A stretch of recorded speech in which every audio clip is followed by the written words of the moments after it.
Hi, Karl Sakas here, agency consultant. This is agency office hours for December 2020. Over the next hour or so, we'll be doing Q&A about key questions from agency owners and leaders all over the world. If you want to ask a question in a future event, sign up at the Sakas & Company website. Feel free to include your question. We'll let you know ahead of time if you are picked. We have an interesting combo of a collection of questions today. If you're listening live, feel free to introduce yourself in chat, where you're from, what you're looking forward to about the coming month. So here's a preview of the Q&A topics we'll be covering over the segment today.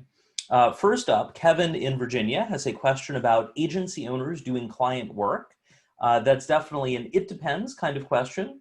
There are a few iterations on that. We'll talk a bit about your options for you at your agency. Then Michelle in Houston has a question about making changes to the team as you grow. There are certain breakpoints as you grow, and there are some decisions you can make to be more proactive. We'll talk about that and answer Michelle's specific question. Then Maria in Chicago has a question about pricing. Including what do you do when a client asks, a prospective client, well, what do I get for that? Never a fun question to get, but it's a lot easier if you're ready to actually answer it. So we'll talk about that. And time permitting, we have an anonymous question about what to do. This is an agency owner where one of their accounts got hacked, talking about what to do and how to prevent it. Certainly a topic that you don't really want to talk or think about, but it's one of those, you'll be glad you did before it's too late. So, if I mention your question, be ready to join shortly. As usual, we will be recording today's office hours. So if you have a question to ask, don't share anything you don't want to be public, and we'll be sharing the recording afterwards. Again, if you're listening live, feel free to introduce yourself in chat. All right, first up, let's dive in. First question is from Kevin in Virginia. Question about agency structure and beyond. In particular, owners doing strategy work, client strategy work. Some owners want to do client strategy and others don't. The good news is that either of those options is okay, as long as ultimately you want to do it. So you can be more intentional. Kevin, if you want to go ahead and take yourself off mute, and I see you're already on video, please introduce yourself and let's answer your question. Yeah, hi, my name's Kevin. I run a small web design firm here in Northern Virginia, and been considering how I want to grow the team. I got into this because I love design. And, it's something I'm wondering, do I want to give that up? Do I want to be able to pick and choose projects I want to be involved in? Is that even possible if I want to scale? Essentially, I know folks that do that, but I'm wondering, what does that look like? What can that look like? I imagine that obviously you wouldn't be able to scale terribly large. Is there a ceiling to that? What does that look like? Am I fooling myself in thinking that I can do both, grow an agency and still do some hands-on work at the same time? So that's my question. Well, thank you, Kevin. Well, the answer is yes, you can do both running the agency and doing client strategy. There is going to be a ceiling for how big you can grow while still doing client strategy. The good news is, as you grow, if you choose to keep doing client strategy, you can bring in other people to handle some of the other things that you might need along the way. So, as with many things, it's one of those, it depends, but it is possible. So consider that there are 6 agency roles. And if you're following along in chat, I think we have a link about the agency roles framework that my colleague Kat will be sharing in a bit. But the idea there is there are ultimately 6 agency roles. You've got account management, you've got project management, you've got your SMEs, your subject matter experts, you've got strategist, which is sort of a super subject matter expert. It's an SME, but it's it's more client facing and tends to have a kind of a broader skill set. And as you're, in the midst of that, you can continue doing strategy or a portion of it, even if you ultimately stop doing some of the other pieces. You've also got biz dev, and you also have support. If you look on the screen share here, these are the agency role categories: AM, PM, SME, strategist. So, Kevin, to your question, for everyone who's listening, if your goal is ultimately to to continue doing strategy, you'll need other people to handle the other pieces. Maybe you have someone doing the SME execution in the background. Maybe you're doing design strategy, but someone else is implementing it. Maybe it's a case where someone is handling some of the operations, so you don't have to do all that yourself. Maybe eventually, someone thinking as you're scaling, someone else is the day-to-day contact, the AM, but then eventually, they just bring you in to do strategy. So what is your reaction to that, those roles and that general direction? Yeah, and actually that's something I was considering, like, okay, if I'm going to keep my hands in this pie, then it means I've got to divulge other hats. Yes. So that makes a ton of sense. That is a situation where, ultimately, we can't do everything forever, but you can be strategic about the shift. Something that a lot of agency owners will mention they're looking for is they're like, I want to do high-end client strategy and I want to do sales. I don't want to do anything else. So under the roles model, they're doing strategist pieces of that, and they're doing biz dev, at least the sales portion of biz dev. And that's doable. And that combo, by the way, owner doing strategy and sales, I call that the Don or Donna Draper, right? Like for Mad Men, where the Don Draper character did sales, he did high-end creative direction. He was also doing a lot of non-business related activities that I would not recommend you do. But the general idea, if you want your role to be sales and client strategy, it's the Don or Donna Draper. Now, I think, Kevin, one of the key questions for you and for everyone who's listening, which role do you hire next, right? Who's the next person to bring in to move you toward this? Whereas the owner, you continue doing high-end strategy, but not forever. And that's sort of, and it depends. If you have primarily freelancers doing the execution work, the SME work, you might want to hire a project manager. On the other hand, if you have a high volume of implementation work, you can keep doing the strategy. You probably want to hire a subject matter expert rather than outsourcing all of the highly billable work. So it's up to you. What are your initial thoughts, Kevin? Yeah, that project manager role, and this kind of leads to another question. As a very small agency that doesn't have anyone other than myself in the PM or the AM role, sort of the virtual agency model. Can you have one person doing both of those, at least initially? Doing both AM and PM? Mm-hmm. Yes, but the caveat is that if it's one person doing account management and project management, they probably won't do both really well. People tend to skew either toward, as they're more relationship oriented, they're more of an account manager type. If they're more detail oriented, they're more of a project manager type. It's hard to find someone who is really relationship oriented, like clients love them, and is also detail oriented. And so the risk, if you combine the role, which is totally normal for agencies as they grow, make sure you know which way the person skews. So for instance, my natural orientation is more toward project management. I've built my client skills over the years from working with hundreds and hundreds of clients since I was a teenager, but that's not my natural thing.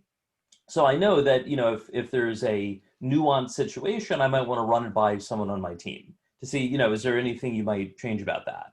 On the other hand, if someone leans more toward the relationship side, they need someone detailed to back them up, even if it's not a full-time project manager, or even if it's just a case of someone else double checking a deliverable before it goes out. Does that make sense? Yeah.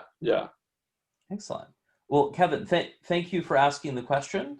Next up, we have Michelle's question. Let me go ahead and switch over here. All right, and there. All right, Michelle, I see you're on camera. You're unmuted, so ready to go. Well, Michelle, thank you for joining. Yeah, thank you for having me. So your question, Michelle, is about changes to your team as you grow, and good piggybacking on the question from Kevin just now. Agencies need to make certain changes as they grow, and those changes are unique to every agency, but there are certain patterns and themes. So, Michelle, if you could elaborate on your question, and then we'll answer it. Yeah, absolutely. So I think actually I'm probably in a very similar situation to Kevin. I'm about 2 years into my entrepreneurship journey, and I come from kind of a small mid-sized agency background. And right now I have like a nice stable of clients for content marketing and social media services in the transportation and logistics space. So like I've got a nice niche established, yeah. But I'm trying to be more intentional going forward and thinking about 2021 about like, well, what does this actually look like long-term? And it's not sustainable to just never take a vacation day. Right. So like trying to figure out what that next hire is and like, what are even the resources that are out there, or like the professionals that you need on your team from like, is it hiring a full-time operations person, or is it just like finding people to do tax preparation and business, stuff like that, in terms of just like figuring out, what type of business structure you need to be, LLC versus something else. So I think like I've really been enjoying reading a lot of your resources, but they're my 5-year out future as opposed to right now in the day-to-day. Got it. And congratulations on focusing on a niche and building up the list of clients. That helps, right? It's a lot harder when you don't have the clients yet, and it's like then what? Mm-hmm. Well, let's take a look again at the 6 agency roles, because that'll give us some places to potentially dig deeper. So, Michelle, one of the questions would be, thinking about yourself, of the roles, which are the roles you like doing and which are the roles you don't like doing? Yeah, absolutely. I mean, I think similarly to Kevin, I got into it because I liked doing the creative side of things and the strategy. And I'd love to, be able to hand off project management to somebody else. I've been, working with freelance subject matter experts, I guess, so far. But actually the management of those folks takes up a lot of time. For sure. And I mean, I say that from having been a full-time PM at agencies. Project management is kind of in a sense, it's kind of a thankless job, right? In the sense that, hey, everything ran smoothly, great, you did your job as a PM. Oh, something went wrong, now it's your fault because you're the PM. And if there's one thing I learned to appreciate in my former agency life, it was really good PMs. Well, and I think that's something that bridges both your experience and Kevin's experience, where you've, been at other agencies before, and it's, what can you learn from that experience to do differently now that you're running the show? Thinking about that, it's always easier to outsource the freelance-related SME roles. Design, development, copywriting, analysis, that kind of thing. It's harder to outsource account management, right? Because clients are like, well, wait, why do I have to talk to a different person this month? And you're thinking, because the previous freelancer got overloaded and I terminated them, but you may not want to tell the client that. So in general, for continuity, ideally the account manager never changes. Preferably the project manager isn't changing, right? Because there's a lot of ramp up as someone gets used to a new project. The strategist ideally is staying the same, so that ultimately a client's like, you recommended that, or your agency recommended that last year, and we said there was this issue with it, why are you recommending it again? And the person's like, well, because I wasn't there last year and no one took any notes and no one told me that happened before. ideally, if the account manager is the same, they will have told the strategist, oh, actually, we did talk about that before. That's out because of XYZ kind of thing. So continuity. So there's a question of, can you outsource project management, or at least hire a freelance project manager before you can hire a full-time project manager? The answer is yes, though it depends. Let's look ahead at what it would look like to hire a full-time project manager first, because that'll give you something to head toward, aspire to, and then you can sort out what's the interim solution. Does that make sense? Yeah, absolutely. So in general, it makes sense to hire a full-time person anytime you're spending 15 to 20 hours a week on a particular freelance role. If you have an outsourced developer and you're doing 20 hours a week every week for their particular skill set, probably makes sense to hire someone full-time, because generally you're paying a freelancer twice an hour what you would pay an employee. And if you're paying, 20 hours times 2, you could get a full-time person for about the same total amount of money. Some of that's going to vary, especially in marketing automation, and true for some really experienced developers. They don't want to work for anyone as an employee. So you can't hire them because they just don't want to do it. But for other roles, it may make sense to do that. So consider that across your total budget, you're probably going to spend 20 to 25% of your total budget, total client budgets, revenue, on account management and project management. So if the client has a budget of $100,000, 20 to 25,000 is going to go toward project management and account management. That seems like a lot, except that's the reality, right? It takes a lot of overhead to coordinate things. And, if we think of PM as the more internally facing coordination, and account management about, understanding client requirements, client expectations, things like that, there are a lot of moving parts. So, if you're building out a budget, and this is for everyone, if you're building out a budget for a new engagement, whether it's a project or a retainer, ideally reserve at least 20%.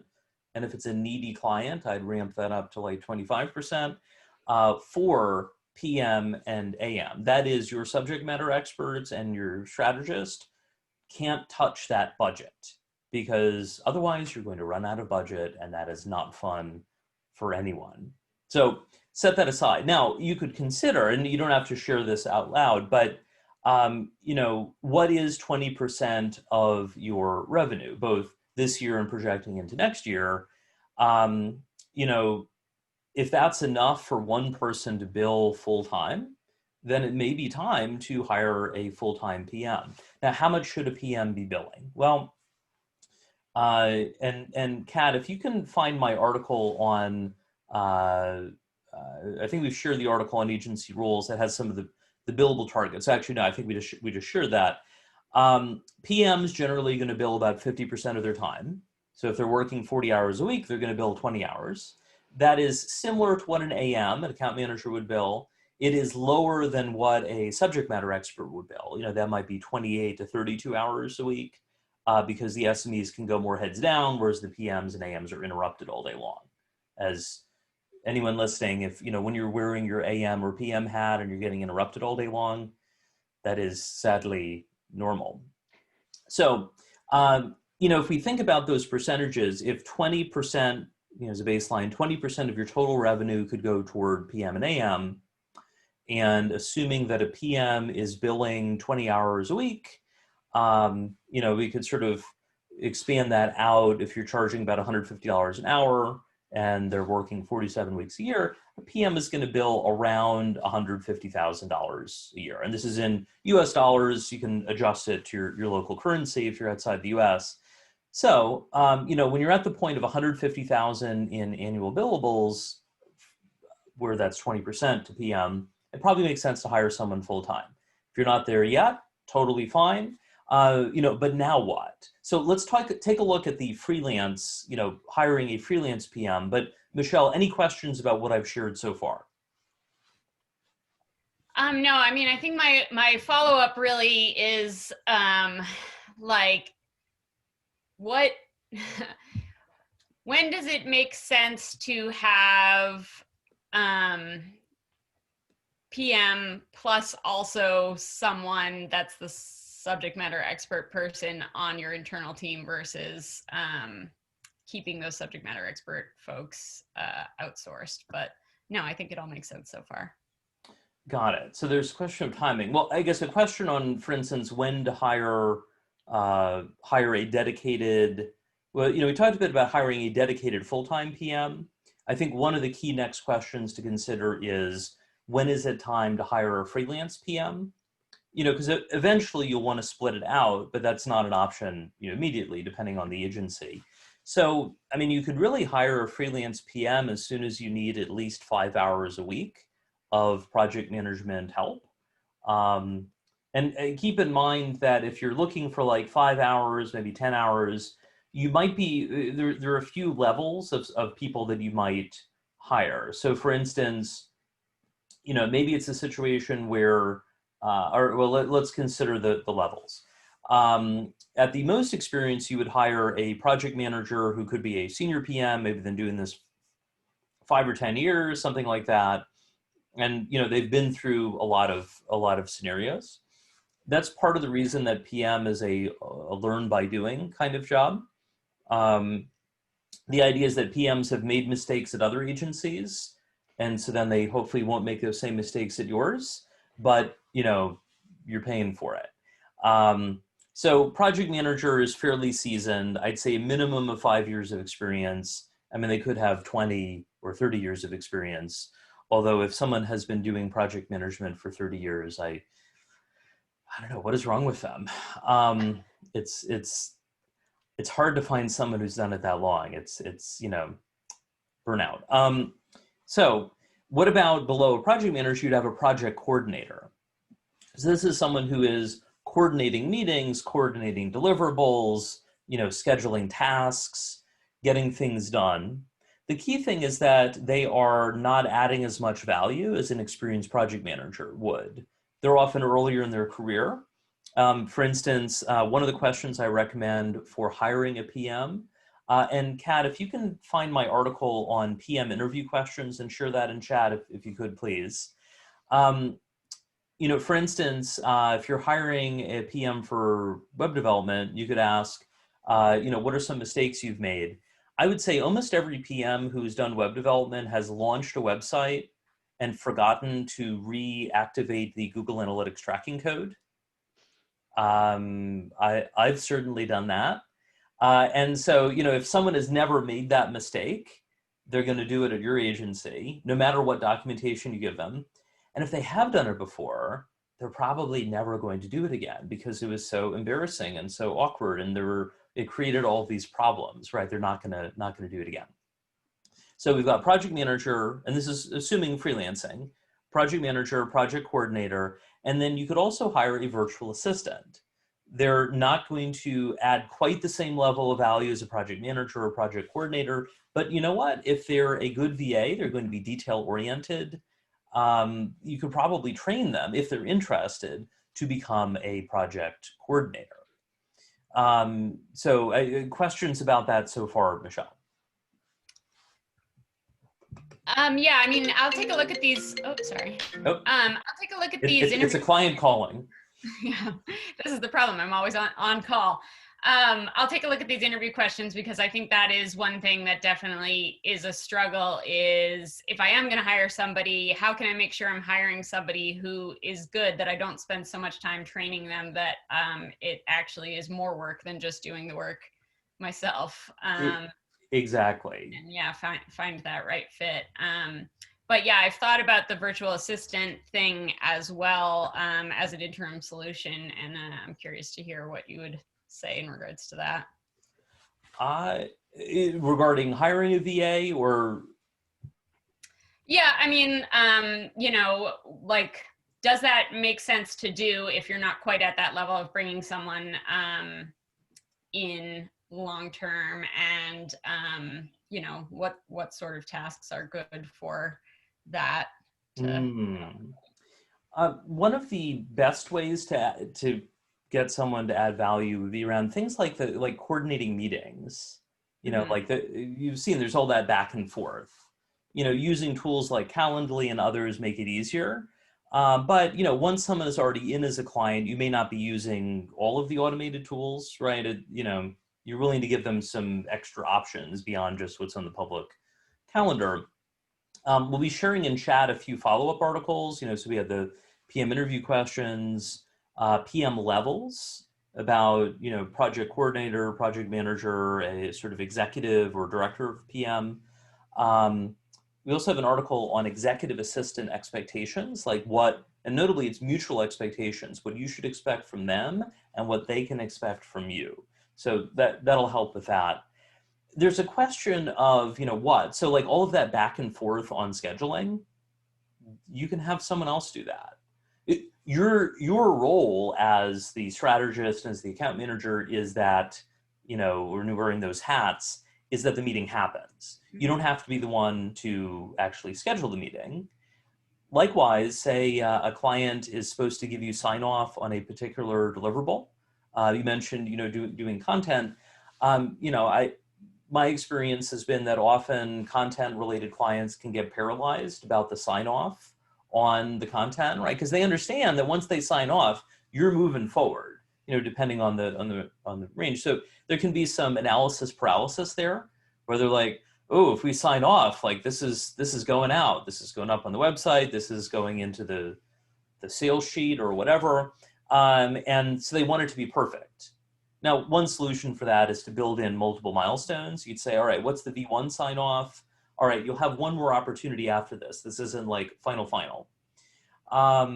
You could have the virtual assistant reminding the clients about getting the deliverables done.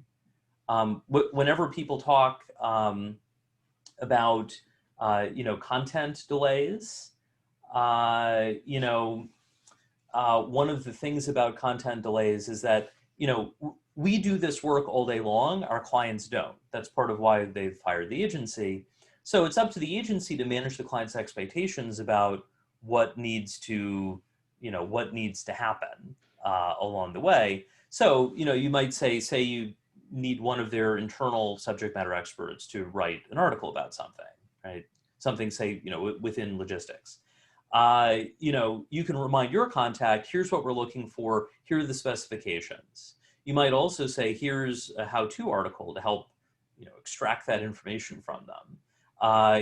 Here's when we need the first draft, and then remind them. Here's when we need the second draft, reminder. And, so part of your team member's job is to make life as easy as possible for the client contact.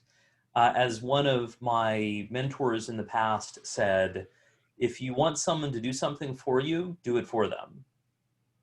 That is to say, how do you make it as easy as possible for them to do the thing that you're doing to help them? And sometimes that includes templating it out, and otherwise, making it happen. Do you think that will help, as you wrap up this particular segment, do you think that'll help make things easier? Yeah, absolutely. I mean, I think there's a lot of good resources that I gotta spend some time diving into, but definitely super helpful. Awesome. And I think, yeah, I mean, I think, I don't want to take up too much time because I know there's another good question coming up, but my final thought is sort of that I think where I've gotten to a good place with my clients now is they have a high level of personal trust in me. Yeah. So, how do I transition that into them trusting other people on my team and make sure we keep that so that it doesn't end up popping up with a lot of delays with stuff not getting approved and things like that? That is the $1 million question. And for everyone who's listening live, if you want to share, share your tips on that, right, about making those transitions.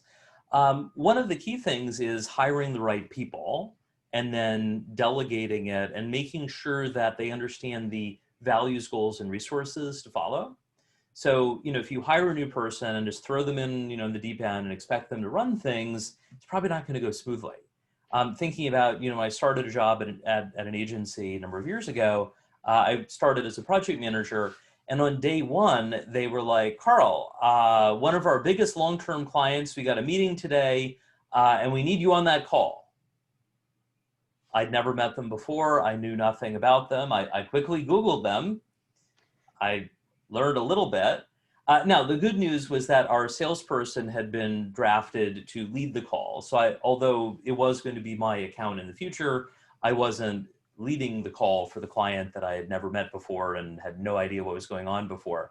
But, in that case, I was able to prove to the client that I was responsive, I was proactive, and, was good at coordinating things. So part of that is the actual performance from the person, but there's a halo effect in the sense that if you say to the client, here is so-and-so, they're amazing, they're going to take good care of you, and if you run into any issues, let me know, I'll sort it out. You're basically, or the new hire is borrowing authority from you, and that tends to start things on a good note. Does that make sense? Yeah. Definitely. All right, awesome. Well, Michelle, thank you for sharing, and Kat, thank you for sharing the additional notes in chat with additional resources. If you're watching the recording, you don't get all the links. Join live, and you get all the links. So we have 2 more questions today. The third question is looking at it's a sort of a mix of things: pricing and sales. What do you do when a prospective client asks, well, what do I get for that? Never a fun question to get, but you know what? They're going to ask it. So be ready for it. It's a question about value versus cost. We'll talk about that. We also have a question related to cybersecurity, sort of a, not a fun topic, but one that, you'll be glad that you prepared, where an agency's ad management account got hacked. And so question is, what do you do to protect against this in the future? And is there any special insurance you could get? Got some resources on that. So again, pushy client questions, and then we'll talk about cybersecurity. But before that, a word from our sponsor, me. Today's event is sponsored by Sakas & Company, helping you grow your agency profitably. If you'd like to grow your agency in 2021, I encourage you to join me at the Work Less, Earn More Bootcamp. It's a 6-week program, totally online, starts in mid-January, to help you grow your agency while working less and earning more. During the program, you'll create a 90-day plan to help you start increasing your income and reducing your hours. How much? Well, so far from the people who've applied, people want to increase their income 20%, 50%. Some people are looking to double their income or even more than that. And imagine reducing your hours 10%, 20%, 50%. To manage your expectations, you're not going to get there in the 6 weeks or in the 90-day plan that you build afterwards, but I've got training and group Q&A to help you make progress, and accountability to help you build out that plan. If you've ever been in a situation where you're like, I don't have time to work on that, well, now you'll have no excuse, or at least one fewer excuse.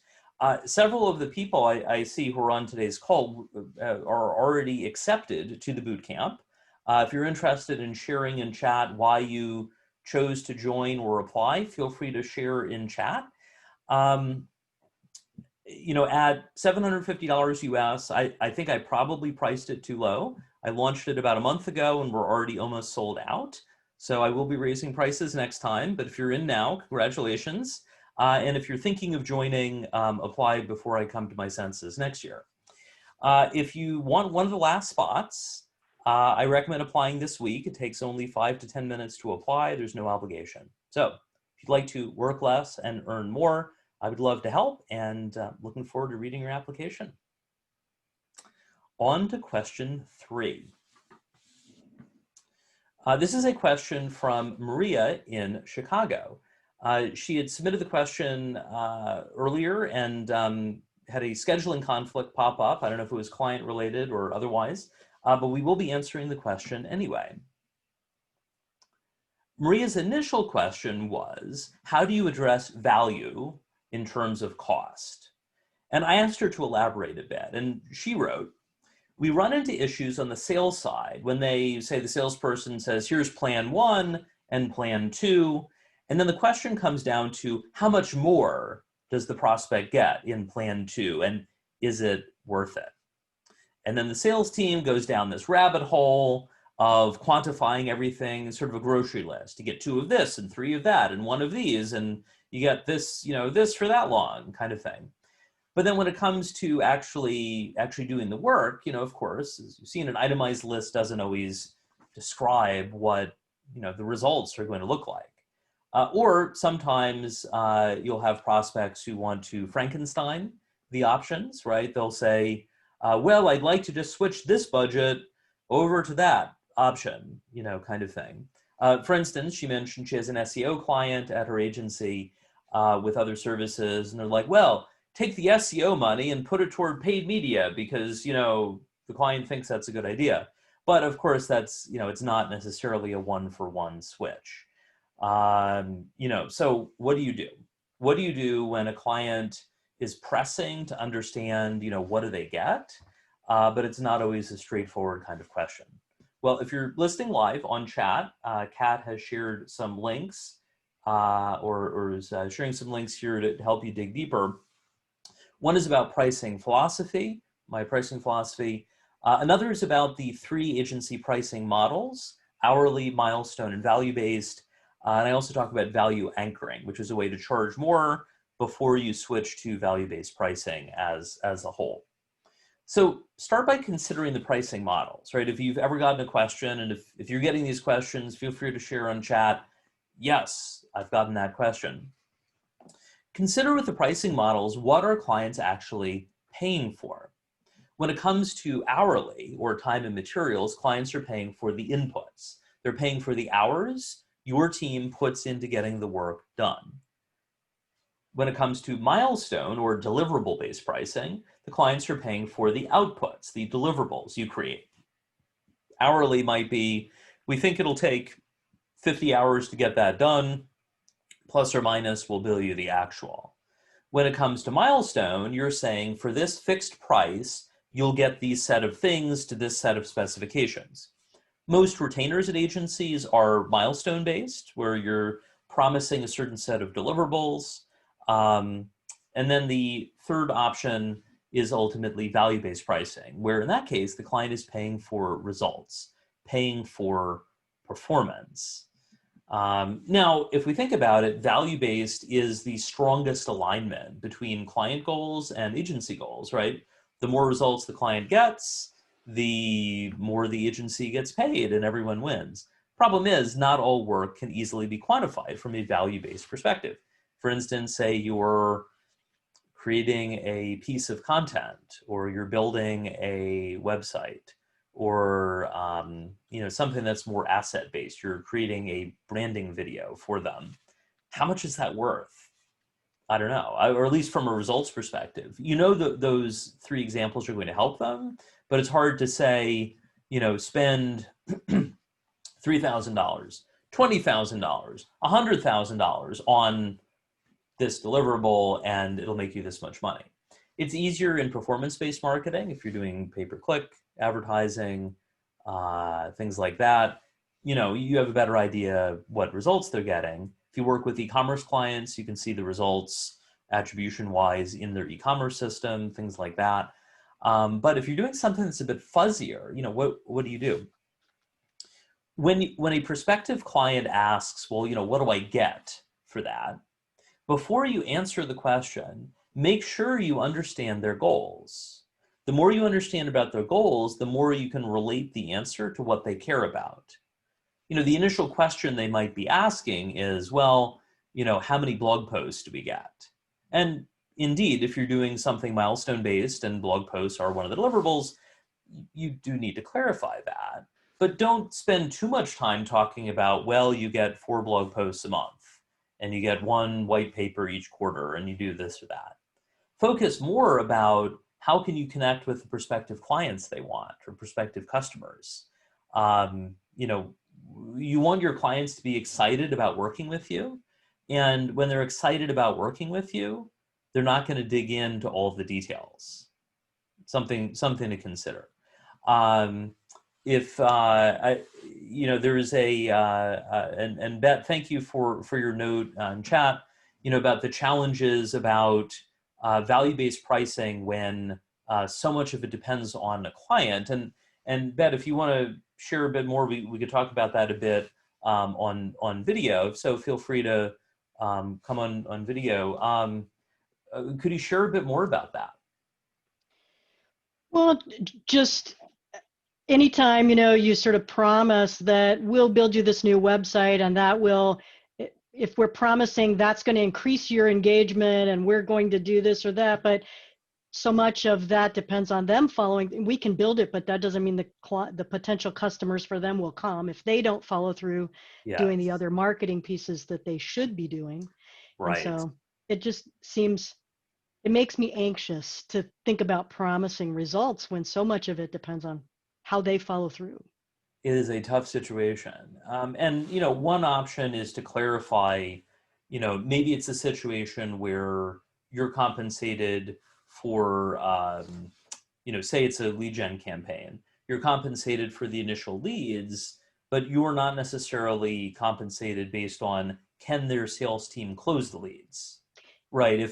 If they were qualified according to the criteria that the client specified, they were a certain size of company, they were a certain industry, they were a certain level of person within the company, they're qualified. If the sales team couldn't close them at their company, not your fault. Now, that only goes so far, right? I talked to someone after speaking at the Inbound conference, HubSpot's Inbound conference in 2015, and they said, we specialize in lead gen for fitness centers and gyms. And they mentioned a client they worked with that they had generated something like over 700 leads for the gym. And I don't recall the period of time, but it seemed, that seems pretty good.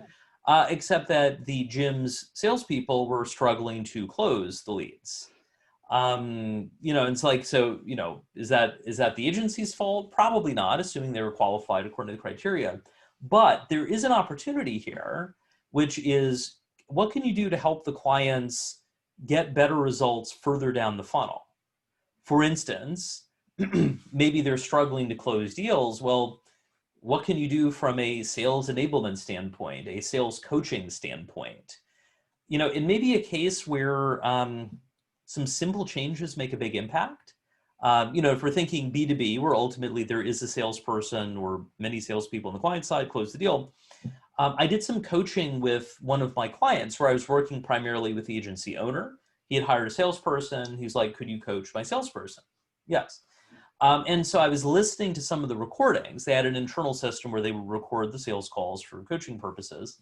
And as I was listening to the recordings, it was like, all right, some pieces were good, but he's not listening enough. See, he's not actively listening. There was a point where the prospect mentioned something. And of course, I had the benefit of listening to the recording and reading the transcript later. But if I'd been in the salesperson's shoes, I would have heard there was a thread there that I could have followed to dig a bit deeper. And the salesperson was more focused on like, I got to follow the list of questions kind of thing. So I did some coaching on that. There was also a point, recordings, there's a weird point where the prospect was on the phone. And then it turned out their spouse was also in the room, who was also their business partner. And then it turned out also there was like some other person who is like the client owner's, like one of their parents or something. And they were like listening in on the call. I think they apparently had an equity stake in the business. So they were technically fellow owners, but they were like silent partners, not so silent until they said hello in the call. So good news, the salesperson navigated that pretty well. End result about doing that coaching, and if you're thinking of coaching your clients on coaching their salespeople, the salesperson implemented my advice, and actually he is now being trained to succeed the owner to run the agency. So, big things can happen. Thinking about your clients, Bet, but before we move on to the last question for today, where are some things, and again, you don't say any names out loud, they might hear you. Where are some things where they struggle, where you do great work up front and then sometimes they run into issues? What are some examples? Well, I think, for example, we work on building them a great website that has great SEO, but probably they should be running some kind of pay-per-click campaign, or they should be doing some kind of other marketing efforts that really aren't within our wheelhouse. Right. And we can refer them out to other people, but they don't always necessarily pick that up. And so then it's not that we haven't gotten compensated on a value base for that, but then the word of mouth gets out that, you know, there was a promise that this was going to really turn us around. And it's, I don't know, I just really struggle with that, the perception that we may not be able to, and it's my own anxiety about not being able to deliver on that, knowing that there's things they need to be doing. Right. Something to consider, and this may work for you and for everyone listening, is to do what I call a list of sales exclusions. So, you know, you've got a master services agreement with your new client, you know, laying out payment terms, confidentiality, and that. You probably have a statement of work, an SOW, where you lay out, here's what specifically we're doing in this engagement, whether it's a project or a retainer, and then you just add a new statement of work every time you do something new for them. And in the statement of work, my recommendation is have a section that I would call list of sales exclusions, or you could call it exclusions, or, you know, but I think of it as sales exclusions. And basically what you're doing here is you're saying, you know, we've talked about a number of things in the sales process. These items did not make it into the final budget or the final scope. This is certainly applicable if you're doing milestone-based work, but you know what? If you're doing an hours-based estimate for time and materials, you can do it too. You can say, you know, our assumptions are we will not be doing this, this, and this. Why? Because in the sales process, anything is possible and everything could potentially happen. But then when suddenly the budget comes in, suddenly not everything is possible. I did a sales call, you know, maybe about a year ago or so, where someone reached out. You know, they had followed my content for a long time. I hadn't added a question about budget yet to my pre-intake questionnaire. And I figured, well, they've been following for a while. They need comprehensive help. I shared some links about that. Indeed, they needed my executive coaching program. That was going to be the best way to meet their goals at $50,000 a year. And, you know, when we got to talking about pricing, I didn't bring it up soon enough. You know, and I mentioned some general ranges and asked about budget. And they were based in Australia, and they said their budget was $1,000. I said, 1,000 US or 1,000 Australian? Well, ideally Australian. Okay, so in US dollars, like $700. And, you know, shame on me for not bringing that up sooner. I have added that to the pre-intake questionnaire. So if you've completed that, if anyone listening has completed it, can ask about budget. But importantly, about ranges, right? You know, I can do the $1,000 one-off call or like 50,000 plus for all this other stuff, and then people can respond. So, you know, it helps to give people some parameters and guidelines on that. So consider where you can help them and also where you want to list exclusions about, you know, you can say, you mentioned that you don't plan to do pay-per-click. That's okay, but that's going to hurt your results. We understand that not doing pay-per-click will hurt our results. Does that make sense? Right. Just trying to be more clear about that in the very beginning. Exactly. Yeah. So good luck as you work through that. Not a fun situation. So thank you, Bat. And from chat, Michelle, thanks for your note. Where you're reporting on results and then billing based on deliverables or value. Good point that often that's a sign of client dysfunction. For everyone listening, the better you can get at understanding client dysfunction and understanding signs of client dysfunction, the happier you will be. I had an emergency call with a coaching client several months ago. They were like, the sales deal, like I thought it was going to go through, it fell through, or it seems like it, I want to save it. The agency was charging about $60,000. A client was like, well, this agency in San Francisco said they'll do it for $40,000. One, like that seems unlikely. You know, if the typical rent is like $3,000 a month, an agency in San Francisco is not going to be the cheapest provider. I think that was probably a lie from the prospect. But, you know, in any case, they decided based on their budget needs that they would take the client, and they set certain parameters. Fast forward to last week, the agency owner mentioned they had a client that was creating some issues, and we were talking through things, and I had some advice, and I was like, is one of these the San Francisco agency's cheaper client? Yes. So, you know, sometimes you need to take the deal. If you need the money, sometimes taking a red flag client makes sense. Just be careful about keeping them too long. You know, you want to be working to replace them as quickly as possible. So Bet, thank you. Michelle, thank you. We have time for one more question as we wrap up today, which is a lightning round about cybersecurity. And by the way, if you're interested in the Agency Growth Bootcamp, check it out. Would love to read your application, and we'll get back to you within a week or two, though probably a bit sooner, because I've reserved some time to share feedback. All right. So this is an anonymous question. They asked to stay anonymous. Our ad management account got hacked. How can we protect the agency in the future?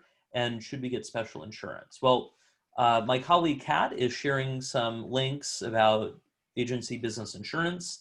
Also, importantly, how to activate two-factor authentication for Facebook Business Manager, for Google Ads, and you could do similar things for other accounts. So, I mean, to pre-answer your question or pre-answer the question, definitely activate two-factor authentication. That's where you get an email or a text or some other notification. So if you don't have that device or access to that account, people can't log in. That's the baseline thing for getting the account locked down. It's probably worth speaking with your IT advisor to understand what else to do. In terms of insurance, you may want to consider data security insurance, also errors and omissions insurance, which is professional liability insurance. There'll be a special application separate from your regular liability insurance. If you're listening, I hope you have general liability insurance. Beyond that, though, you may want to consider getting professional liability or errors and omissions insurance. It's basically like the agency version of malpractice insurance for doctors. And Kat, my colleague Kat, has some experience building out agency-related plans. Kat, anything you would add to that? Yeah, generally prevention is the best way to go with these kinds of issues. So, you know, you really want to make sure you're getting ahead of everything. My biggest recommendation would be to just create some sort of internal documentation, like a standard operating procedure, where you have clearly documented procedures for preventing, reporting, and addressing any data security issues. These usually include, you know, which employees have access to which accounts, how often passwords are updated, how data gets stored, and how data is erased or destroyed when it's no longer needed or when an employee leaves. It's also never a bad idea to just create some contracts or contract addendums that have language with how you are going to handle any cybersecurity incidents. Got it. So that ultimately, if something happens, you're not reacting, you know, in sort of an urgent kind of situation. Exactly. Important comment from Bill in chat, noting that, and this is the article on the business insurance for agencies, noting that much of the errors and omissions won't cover cybersecurity, so be sure to ask. Michael, thank you for the note that many of the cyber policies don't cover much, so because the brokers don't understand the landscape. Be sure you're getting the correct cyber liability coverage. Good points. And Bet mentioned, you know, what do you do when accounts allow a single user? What can you do when there's more than one team member? I saw that recently with SurveyMonkey, where They limit the number of devices you have per account. And you had to like deactivate the device to let someone else in. My final solution was to pay 2 or 3 times as much per year to have 3 sub-accounts. Thanks, SurveyMonkey. So sometimes that's the solution. In that case, Beth, to your question, you may just have to accept that there are limits there's some limits to how much you can manage. And so I think that's sort of it depends.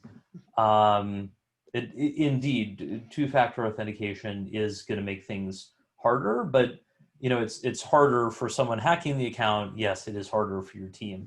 So you'll have to find the balancing act.